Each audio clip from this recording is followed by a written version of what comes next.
In front of me is UMIDIGI F1, and let me show you how to activate automatic system updates on the following device. So first of all, you need to open the settings, then find and select System, and enter developer options. If you cannot find developer mode here, just take a look at our tutorial on how to unlock developer mode, and then you will be able to easily open it to unlock them. Then you need to scroll down, select automatic updates, mark it, and from now on it is active, so your updates will be applied automatically once your device restarts.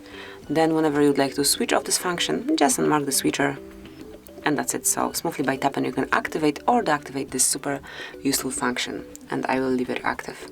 So this is it, that will be all. Thank you for watching. Please subscribe our channel and leave the thumbs up.